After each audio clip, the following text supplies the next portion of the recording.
Welcome back to EDU Pod. This is EDU Pod 5 and I'm joined by Paul Tibbs from Liverpool. Hi, Paul. Hi, Frank. Thanks for having me. Paul was an educator in South America for many years and he also set up an EDU Business in Argentina. So we're going to be discussing a little bit about moving to another country, becoming a teacher, becoming an educator, and the trials and tribulations of setting up an EDU business on the other side of the world. So, first of all, Paul, how's it going? Yeah, very well, very well. I'm here in the north of England, and it's going quite well. Not quite in South America right now, but maybe I'll go back. Missing the sun of South America. Indeed. Enjoying the culture, the lifestyle is just a little bit different than the UK, slightly. So, how much do you know about EDU Passports? Right, you tell me a little bit more because I'm learning about it today. Perfect. Yeah. Well, basically, EDU Passports. It's a website. It's a tech company, and it's aimed at bringing together the education community across the globe. So, you're thinking jobs, teachers, events, deals, everything to do with education. Okay. Cool. So all-in-one education hub. Okay. Let's like that. All-in-one platform. So okay. Like a professional website that has everything you need. Yeah, exactly. I needed that a few years ago. Well, it's ready now. Absolutely. Okay, so I think we should start off with a little bit of your backstory. So, first of all, when did you first move to another country? So I left England in 2019. With basically no plans, with no kind of open-minded. I wanted to try something different, and it definitely was that. It was one of those things that I tried different career paths, education being one of them. And yeah, it kind of changed the direction, the course of my life for the next kind of 3 to 4 years. And where did you start off? Where was the first place you? Yes, moved? so we went straight to Argentina. Went to Buenos Aires, and yeah, it was very much. I had my background was originally banking, and of course, working in a bank in a different country is probably not going to be a good idea. Especially with the huge language barrier, etc. So it was very much a go down the education route. I'd met some, whilst learning Spanish, I'd met some people who were teachers, and they said, try your hand, go into these language institutes or these schools. I just kind of talk to them and see what they can do for you, and that was the beginning of my journey. So I worked in an institute. And they agreed to train me, which was very nice of them actually, because being a teacher is not just knowing the knowledge of speaking of an English language, or it's a lot more than just that. Yeah, you'd be surprised how many English speakers have no idea what the Absolutely. present perfect is. Yeah, but even down just to learn to be able to teach. You need to be able to have presentational skills. You need to have, be able to be personable with people. Some people will struggle and they won't know how to, with a specific topic. Maybe you need to try different options with explaining the same topic because everyone learns differently. So you have to be able to adapt per student. Yeah, exactly. And I would say from my experience as being a teacher, it's literally changed the way that I'm able to communicate, to present confidence of public speaking. Absolutely. The communication is the most important part of it. And if you do choose to ignore that, then students are going to drop off and you are going to alienate people. Because if you just continue plowing forwards with your teaching the way you've done it previously, every class is different. One class might totally understand it immediately, and then the next class you'll need to do a completely different teaching style. And I think I've got the title of the podcast now: UK banker to English teacher in Argentina. That's it. Yeah, transforms his life. That's it. Yeah, absolutely. But yeah, it was it's the whole time in Argentina. I know, yourself. I know you've lived in Argentina, and it really does develop your you develop your own skills, just life skills, just being in a different country. What's that? Survival skills. Survival, and yeah, and the big word you touched on a few minutes ago was communication. That's Yeah. everything. It's absolutely everything. So, Yeah. what were your first impressions when you were being a banker in the UK? You decide to change everything, move to the other side of the world to a country you didn't know very well, and you rock up in Buenos Aires. What were your first impressions of living, not just being on holiday, but actually living in another Yeah, country? extremely daunting. I was very fortunate because at the time I was in a relationship where she could help me out. However, it was a reality moment, a reality check when you thought, hang on, I need to get a job here. I need to actually start bringing money in. Uh, and of course, with the currency being so low, you had to try and think of alternative options of bringing in salary. So I was an English teacher in the classrooms, but at one point I got a job as a cycling tour guide. At one point, I also got a job online teaching English, and I was doing, and then also I got a job as an immersive English teacher, where we would take children to the countryside and kind of they would practice their English with natives, which is a very good concept, and I champion it all the way because it's a totally different way of learning. I definitely think that people who move to South America to teach English have a completely different experience to people who move to Asia, for Yeah, example. Because in Asia, for example, or in countries like Thailand, China, Japan, South Korea, most of the companies will give you a contract, they'll pay for your flights, they'll set you up with accommodation, you need to have your qualifications. It's a lot more established, mm, the route to going to teach English. Most people I know who've gone to teach English in South America, myself included, and you're basically ducking and diving. It's yeah, kind of like the Wild West of trying to find a job yes. Yeah, and survive. it's all about adapting, and to be honest, that is South America in a nutshell, adapting constantly.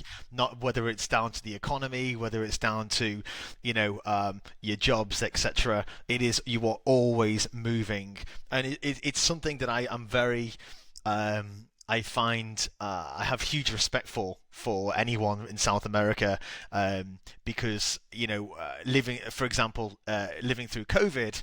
In the UK, we had something called furlough, which is essentially the government subsidising your salary whilst you're at home and you're not working, etc. In South America, this was not a thing. It was you were on your own, and it was community that kind of pulled you through. Adapting was everything, and as I said, massive respect for anyone who was able to kind of survive through COVID in these countries.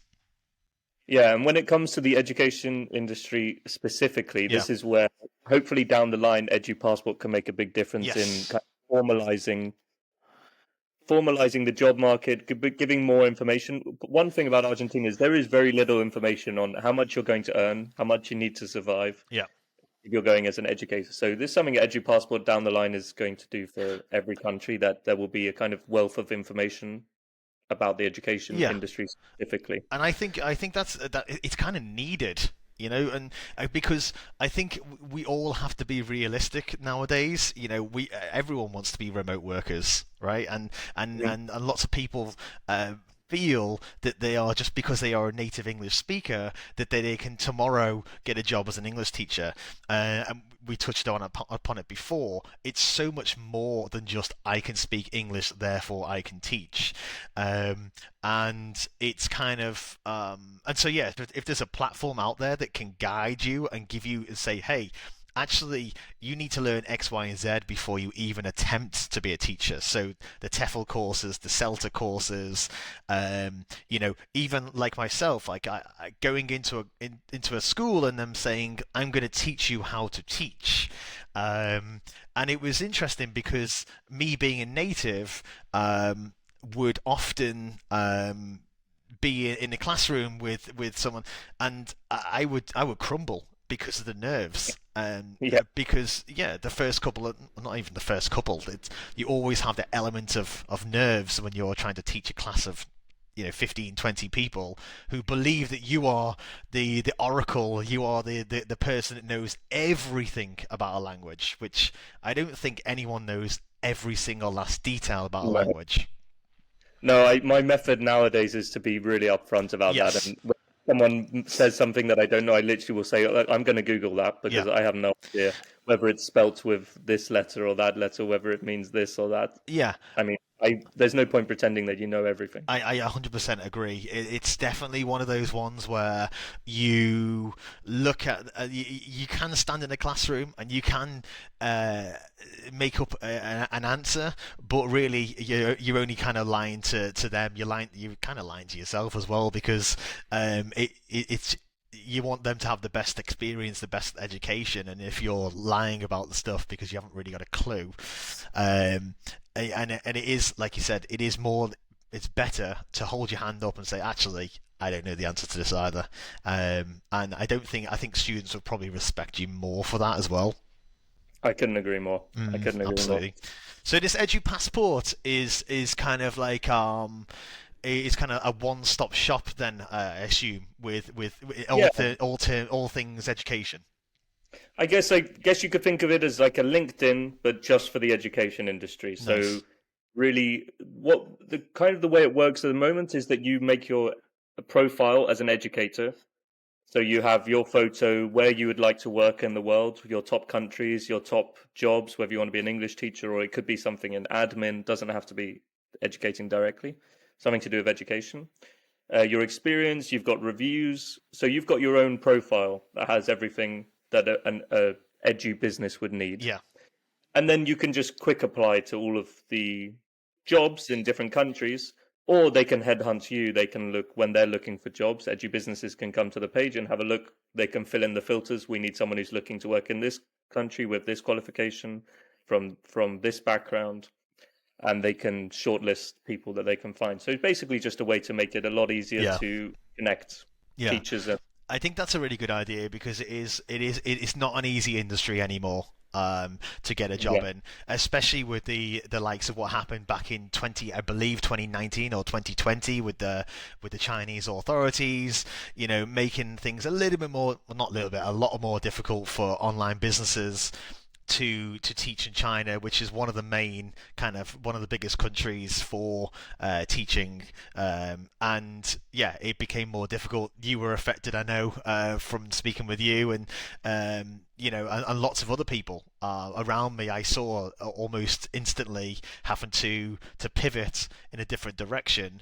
Had Edu Passport been around, perhaps maybe it could have been a quick, straight on to Edu Passport, clicking on the search box and the search box. If I can speak English, search boxes, and life could have been a lot easier. But it wasn't that around. There's a lot of things that have changed since then. Yeah, there was no real site you would go to find good, reliable jobs. So that's the gap in the market. Yeah, absolutely. So anyway, let's get back to your story. Okay. So you were ducking and diving in Argentina for a few years. Yep. Working in a variety of different jobs. We both worked in those immersive English camps together. Yep, that's true. So, and maybe you can tell me about when you first started thinking about starting your own education business. Okay. So, essentially what happened, sitting during the pandemic, like many people around the world, sitting in the pandemic, looking out the window, dreaming or thinking, what is next for me? It was definitely a time for reflection during the pandemic. And my moments of kind of where am I going next was looking internally at myself and thinking, what have I loved? What career have I loved so far? And that was the education element, or the education part of my life, let's say. So I looked at what I was actually good at, and that is working with people. I enjoyed the kind of communicating, having kind of these experiences, cultural exchanges, etc., and just kind of helping. Um, and as you've mentioned, you and I worked for an immersive education company, which was totally different, and it was new to me. I don't know whether you'd ever heard of this concept before, which you hadn't, yeah. Nope. And essentially, I thought, okay, well, this was a great business. However, there were flaws, and I believed that I could do something that would essentially make this more, bringing it into a modern day, as it was a little bit old-fashioned. They weren't very environmentally friendly. The activities were kind of not really modernized. So I kind of spoke with a couple of friends, yourself as being one of them, and kind of rallied together some ideas. I spoke to previous employees of the company and got their ideas on what they felt could be made better. And just sat down one day with a business plan that I've never done before. I had no idea what I was doing. You have to imagine there was no artificial intelligence back then either, so no ChatGPT, none of that. And it was an interesting time because I built a business plan, I did the financials, I created a company name, logo, etc. And all this stuff now, on reflection, seems so simple in the world we live in right now. We could just ask AI to do all of this, but this took me a matter of months, and then I kind of had that moment of, okay, if I don't do it now, then I'm never going to do it.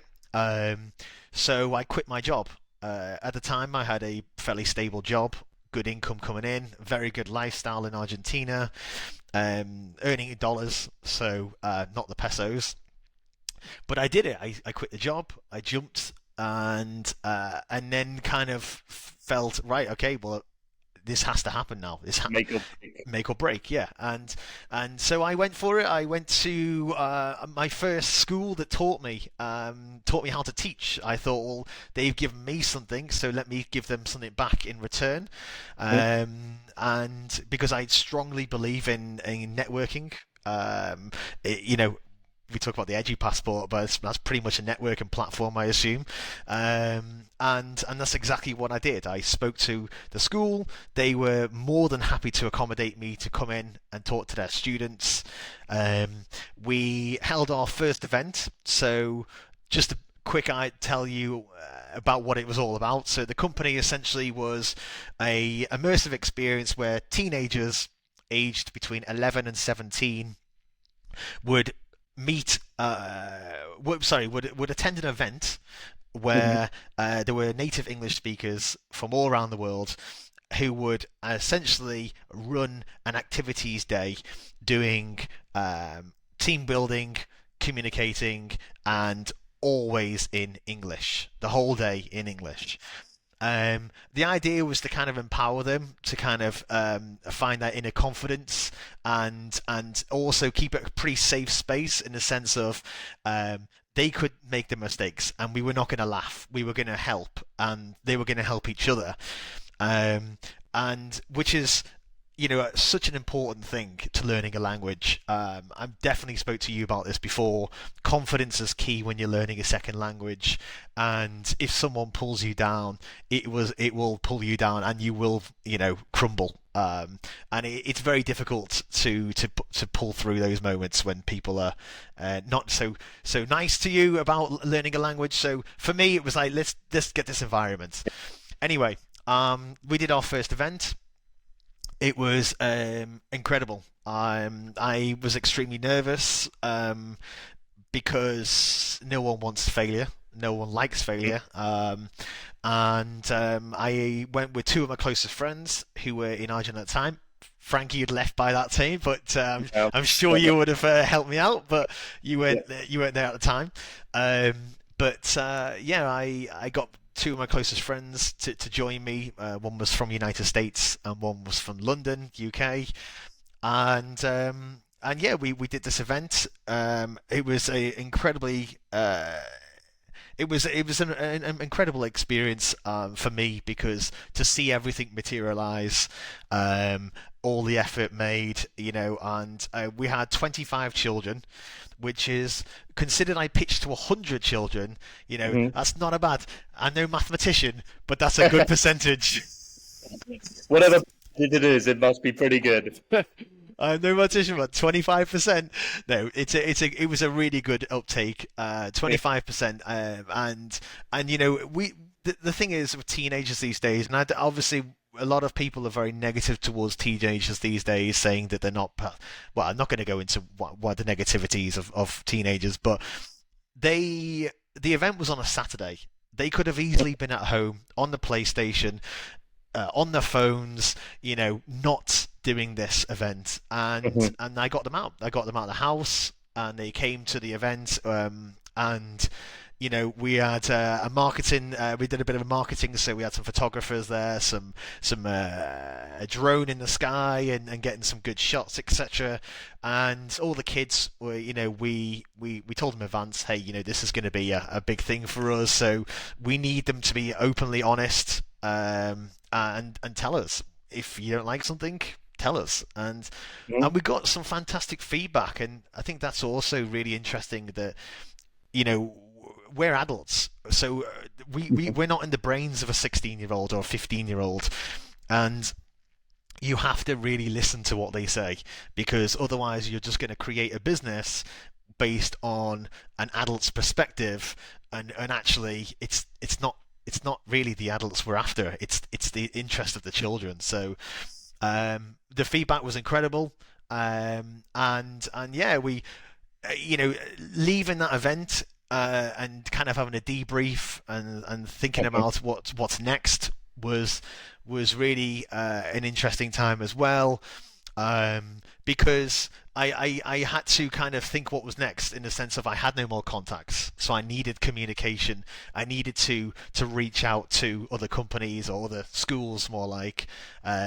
EDU Passport, if it was around, it could have been a great tool for me if it was in Argentina. Would have been, yes. It would have been genuinely, and yeah, it was one of those ones where I was reaching out to schools on both phone calls, emails, social media, and it was a reality check, because it wasn't easy. It was, yes, the first gig was within Mhm. a couple of months of me starting the business. Yes, it was a great success, but you have to keep that momentum going. Mhm. Yourself, Frank. You've had a business yourself, and you've got to keep going and keep going. And it's very admirable of yourself, by the way, and because I know you've been doing this for quite a few years, and it's to keep going with a business is incredible.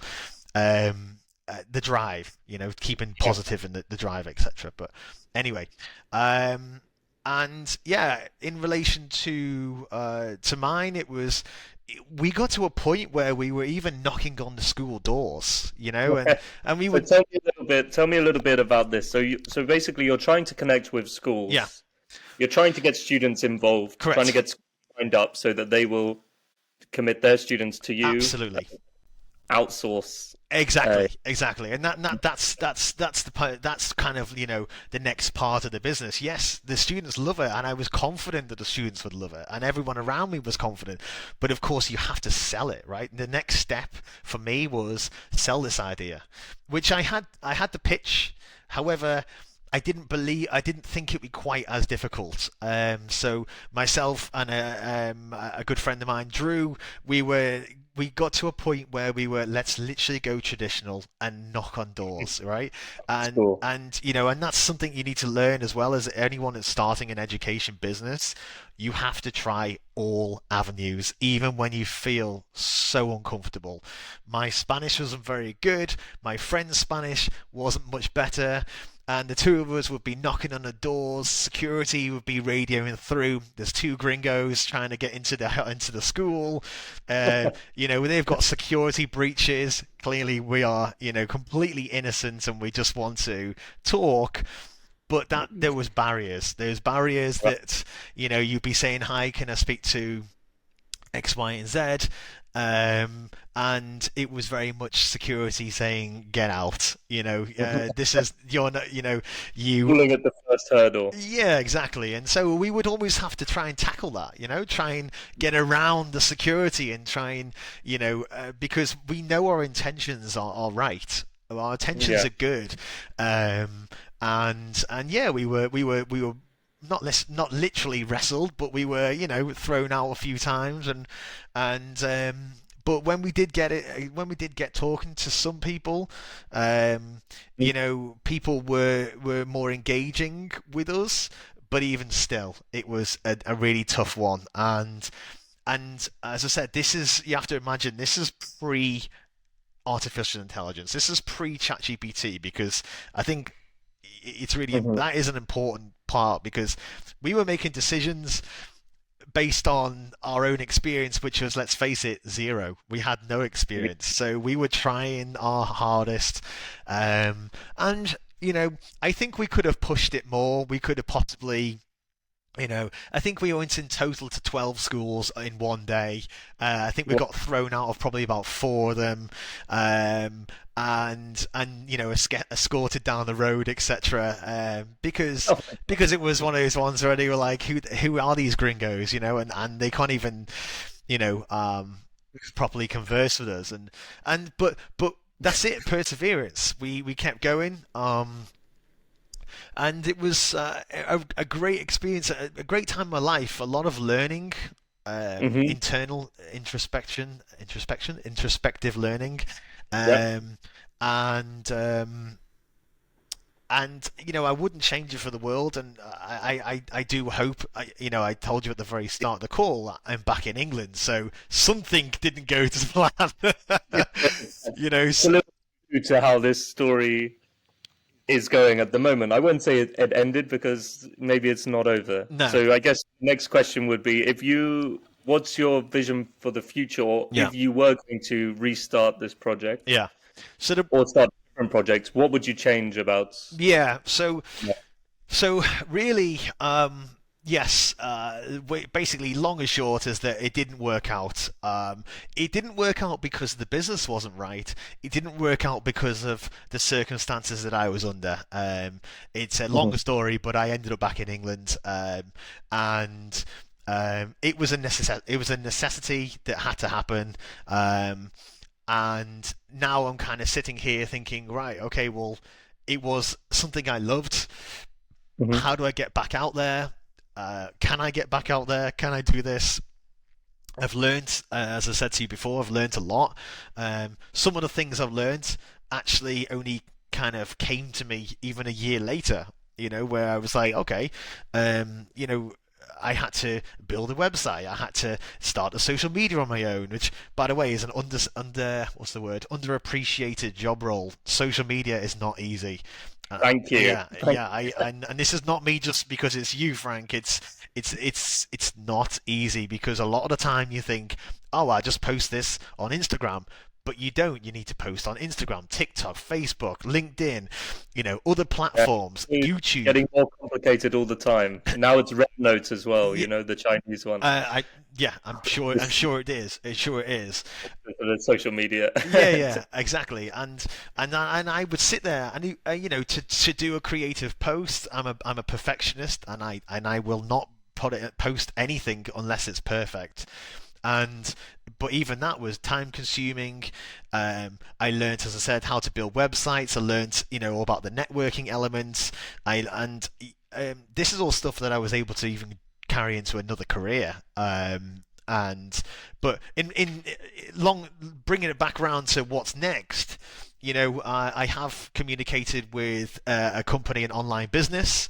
It wasn't through EDU Passport, but hey, we never know going forwards in the future. I reached out to a lady, and she has, she believes in my concept. She believes that it's a great idea, and that something needs to be done about it. And so now I'm just kind of at that stage where I'm kind of developing.